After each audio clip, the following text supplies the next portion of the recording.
अम्मै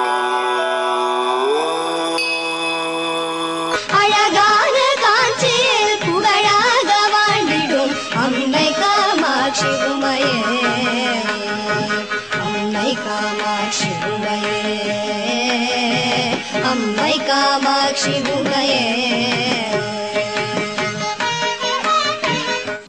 நமஸ்காரம்.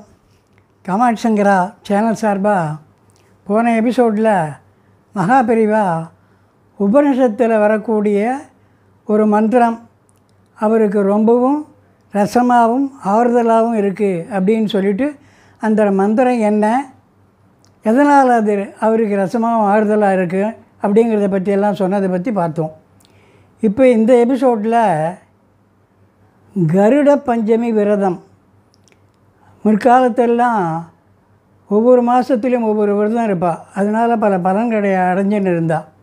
இப்போ ரொம்ப குறைஞ்சி போயிடுத்து. இருந்தாலும் இந்த கருட பஞ்சமி விரதங்கிறது ரொம்பவும் விசேஷமானது, ரொம்ப எளிமையானது, சுலபமானது, பெரிய பலனை தரக்கூடியது.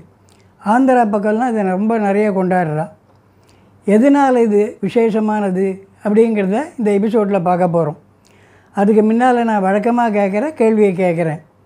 கருட பஞ்சமி விரதத்தை எல்லாருக்கும் தெரியும்படியாக வெளி உலகத்துக்கு சொன்ன ரிஷியின் பெயர் என்ன? இதுதான் கேள்வி. இதுக்கான பதிலை எபிசோடு முடிவில் சொல்கிறேன். சரியாக இருக்கா பார்த்துங்கோ. இப்போ எபிசோடுக்குள்ளே போகலாம். கருட பகவான் அப்படின்னு கருடனை பகவானாக தொழுறது நம்ம வழக்கம். குறிப்பாக பெருமாள் கோவிலில் போனால் வைஷ்ணவர்கள்லாம் கருட ஆழ்வார்னு ஆழ்வாராக வச்சு துதிப்பா. பெருமாள் சன்னதிக்கு எதிர்க்கியே கருட ஆழ்வார் சன்னதி இருக்கும். கூப்பிய கரங்களோட சிறகோடு இருப்பார் அவர்.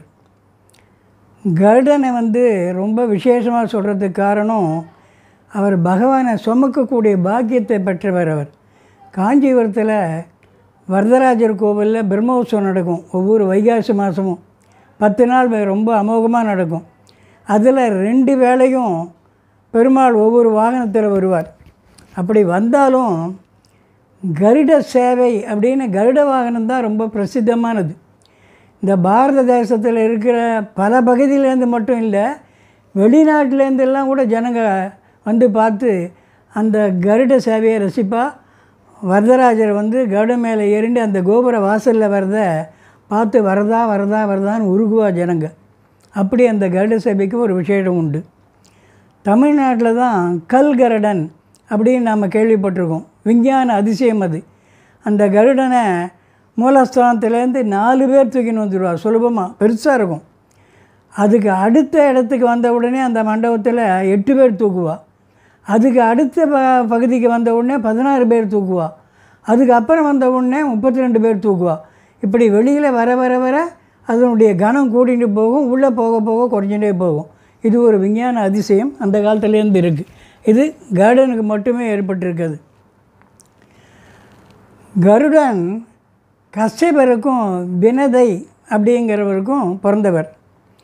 அவர் பஞ்சமி திதியில் தான் பிறந்தார். அவர் இந்த வினதையானவள் தன்னுடைய சக்களத்தியான கத்ருன்னு பேர், அந்த கத்ருக்கிட்ட அடிமையாக இருந்துட்டுருக்கான். அடிமையாக இருந்தால் என்ன ஏற்படும் தெரியும். அவள் கொடுமைப்படுத்துவா, கஷ்டப்படுத்துவா. இதை பார்க்குறார் கருட பகவான். கருடன் என்ன பண்ணுறார், தன் தாயார்கிட்ட போய் கேட்குறார் வினதைக்கிட்ட, அம்மா நீ எதுக்காக மாற்றான் தாய்கிட்ட அடிமையாக இருக்க, ஏன் காரணம் என்ன அப்படின்னு கேட்குறார். அப்போது கருட பகவான்கிட்ட வினதை சொல்கிறா, ஒன்றும் இல்லைப்பா, ஒரு நாளைக்கு நானும் கத்துரும் பேசிகிட்டு இருந்தோம். அப்படி பேசிகிட்டு இருக்கும்போது கத்துரு என்ன சொன்னால், உச்சை சிரவஸ்ன்னு இருக்குது குதிரை, வெள்ளை குதிரை, இந்திரனுடைய குதிரை. பார்க்கடலை தேவர்களும் இந்திரர்களும் கடைஞ்ச போது அதுலேருந்து ஏராளமான விஷயங்கள் வந்தது. முதல்ல ஆலகால விஷம் வந்தது, அதை ஈஸ்வரன் சாப்பிட்டார். அப்புறம் காமதேனு வந்தது, லக்ஷ்மி வந்தா, சந்திரன் வந்தார், அதுக்கப்புறம் ஐராவதம் வந்தது, அப்புறம் உச்சை சிரவஸ்ன்னு இந்த குதிரை வந்தது, வெள்ளை குதிரை. இது இந்திரனை சேர்ந்தது. இந்த குதிரை வெள்ளைன்னு இருக்கும், மகாசக்தி வாய்ந்த குதிரை இது. அந்த உச்சை சிரவசு வெள்ளையாக இருக்குது இல்லையா, அதனுடைய வால் என்ன நிறம்னு கேட்டால், கத்துரு என்கிட்ட கேட்டால், அது வாலும் வெள்ளை தான், குதிரையாக வெள்ளையாச்சா, அது வாரம் வெள்ளை தான் நான் சொன்னேன். அப்போ கத்துரை என்ன சொன்னால், இல்லை இல்லை அதனுடைய வால் கருப்பு நிறம் அப்படின்னா. நான் சொன்னேன், இல்லைம்மா அது வால் வந்து வெள்ளை நிறம் தான்னே. அப்போ அவள் என்ன சொன்னால், சரி நமக்குள்ளே ஒரு பந்தயம் வச்சுப்போம், நாம் போய் உச்சநீதிமன்றத்தை பார்ப்போம். அது வால் கருப்பு நிறமாக இருந்தால் அன்னிலேருந்து நீ எனக்கு அடிமையாகிடணும், வெள்ளை நிறமாக இருந்ததுன்னா நான் உனக்கு அடிமை ஆகிடுறேன் அப்படின்னு சொன்னான். இப்படி சாதாரணமாக பேசினதில் நானும் சரின்னு ஒத்துன்ட்டேன். சரி அப்படியே பண்ணலான்னுட்டு அங்கே போய் நாங்கள் உச்சநீதிமன்றத்தை பார்த்தோம். பார்த்தா அதனுடைய வால் வந்து கருப்பாக இருந்தது. அதை பார்த்துட்டு பார்த்தியா கருப்பாக இருக்குன்னா, தூரத்துக்கேன்னு தான் பார்த்தோம். நான் உடனே ஒத்துன்ட்டேன், ஆமாம் கருப்பாக தான் இருக்குன்னு. அன்னிலேருந்து தான் நான் வந்து அவளுக்கு நான் அடிமையாக இருக்கேன் அப்படின்னு சொல்லிட்டு கருட பகவான்கிட்ட வினதை சொல்கிறான் அவள் தாயார். அதை கேட்டுட்டு கருட பகவான் வேகமாக கத்தர்கிட்ட போகிறார். போய் கோபப்படலை, ஆத்திரப்படலை, சண்டை போடலை. ரொம்ப பணிவாகவும் சாந்தமாகவும் அவள் வந்து சிற்றன்கிட்ட கேட்குறா, என்னுடைய தாயார் அடிமைத்தனமாக உங்கள்கிட்ட இருக்கார், அதுலேருந்து விடுபடணுன்னா நான் என்ன பண்ணணும் சொல்லுங்கள் தாயேன்னு கேட்குறா. அப்போ அவள் என்ன பண்ணுறா, சரி இதுதான் சரியான நேரம்னு சொல்லிவிட்டு நீ என்ன பண்ணுற, தேவலோகத்துக்கு போய் இந்திரங்கிட்ட அமுதம் இருக்குது, அந்த அமிர்தத்தை கொண்டு வந்து என்கிட்ட கொடுத்தேன்னா உன் தாயாரை நான் விடுவிச்சிடுவேன், அதுலேருந்து அவள் எனக்கு அடிமை கிடையாது அப்படின்னு சொல்கிறான். உடனே சரின்னு கேட்டுட்டு அவர் என்ன பண்ணுறார், நேராக இந்திரலோகம் போகிறார். கருடனை இந்திரலோகத்தில் பார்த்த உடனே தேவேந்திரனும் மற்ற தேவர்களும், கருடா எதுக்கோசரம் இங்கே வந்திருக்கேன், என்ன விஷயம்னு கேட்குறா. அவர் விஷயத்தை நேரடியாக எப்படி சொல்லிவிட்றார், நான் வந்து இங்கே இருக்கிற அமிர்தத்தை எடுத்துன்னு போகணும்னு வந்திருக்கேன் அப்படின்னு சொன்னோம்னே எல்லோரும் கோபம் வந்துடுறது. உடனே ஆயுதங்களை கொண்டு அவரை தடுக்கிறார்.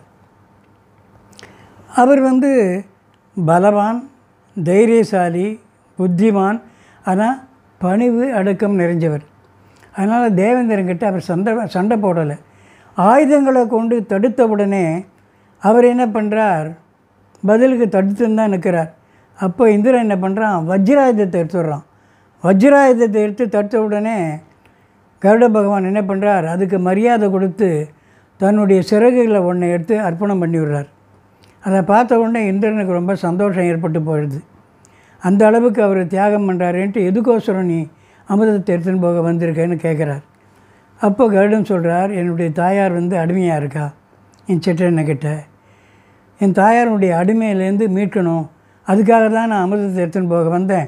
இந்த அமிர்தத்தை எடுத்துன்னு போய் நான் கொடுத்தா என் தாயாருடைய அடிமைத்தலை விடுபட்டு போயிடும், நீங்கள் உடனே வந்து இந்த அமிர்தத்தை திருப்பி எடுத்துன்னு போயிடலாம் அப்படின்னு சொல்கிறார்.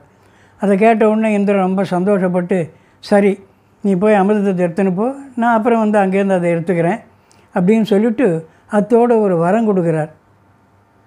பாம்புகளை ஆகாரமாக கொள்ளக்கூடிய சக்தி அவனுக்கு ஏற்படும்னு ஒரு வரம் கொடுக்குறார்.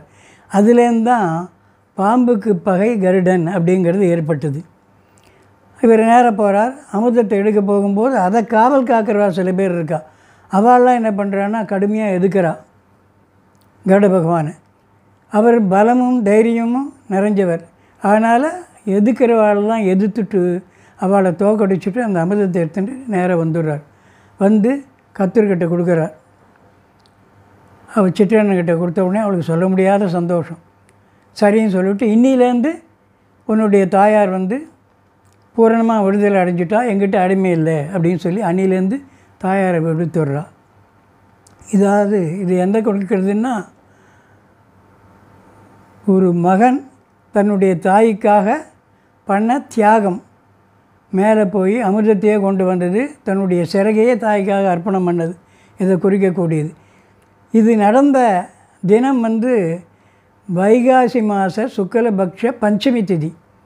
கருடன் பிறந்ததும் பஞ்சமி திதி, இந்த சம்பவம் அமிர்தத்தை அவர் கொண்டு வந்ததும் பஞ்சமி திதி. அதனால் அந்த தினத்தை கருட பஞ்சமி அப்படின்னு ஒவ்வொரு வருஷத்துலையும் அதை வந்து ஒரு விரதமாக கொண்டாடுவாள். விரதம்னா பெருசாக அவள் கஷ்டப்பட வேண்டியது ஒன்றும் இல்லை. ஸ்நானம் பண்ணணும், சுமங்களுக்கு நல்லா ஸ்நானம் பண்ணிவிட்டு நல்ல சுத்தமான ஆடையை தச்சுண்டு ஒரு பலகை மனையை வச்சுட்டு அந்த மனை மேலே ஒரு தலைவாழை இலையை போட்டுட்டு அதில் அரிசியை வச்சுட்டு ஏதான ஒரு லோகத்தில் தாமிரத்துலேயோ அல்லது மண்ணில் இருந்தாலும் ஆதிசேஷனை வைக்கணும், அங்கே கௌரி பிம்பத்தை வைக்கணும், இல்லை மஞ்சளை கௌரியாக வைக்கணும். வச்சு கௌரி அஷ்டோத்திரம் பண்ணணும். விக்னேஸ்வர பூஜை பண்ணிவிட்டு கௌரி அஷ்டோத்திரம் பண்ணி சக்கரை பொங்கல் நைவேத்தியம் பண்ணிவிட்டு அதுக்கு பிறகு சாப்பிட்ணும். அந்த சக்கரை பொங்கலை எல்லாருக்கும் கொடுக்கணும். இதுதான் இந்த கருட பஞ்சமி விரதம். விரதம் கஷ்டமானது இல்லை. ஆனால் இதை பண்ணுறான்னா அதை பண்ணும்போது அவள் தனக்கு என்னென்ன வேணும்னு வேண்டிக்கிறாளோ அதெல்லாம் நிறைவேறும். அவள் வீட்டில் செல்வம் கொழிக்கும். அத்தோட அவளுக்கு மோட்சமும் கிடைக்கும், முக்தி கிடைக்கும் அப்படின்னு அந்த ரிஷி சொல்லிருக்கார். இப்போ நான் ஆரம்பத்தில் கேட்ட கேள்விக்கான பதில் சொல்கிறேன். கருட பஞ்சமி அப்படிங்கிற அந்த விரதத்தை லோகத்துக்கு தெரியப்படுத்தினவர் வியாசர்கிட்டேருந்து அதை கேட்டுண்டு தெரியப்படுத்தினவர் சூதரிசி. அந்த சூதரிசி சனகாதி முனிவர்களுக்கெல்லாம் சொல்லி அதை அப்படியே மக்களுக்கு வந்து சேர்ந்துடுத்து. இப்போ இந்த வாரம் காஞ்சிபுரம் காமாட்சி கோவிலில் நடக்கக்கூடிய முக்கிய சம்பவத்தை பார்ப்போம்.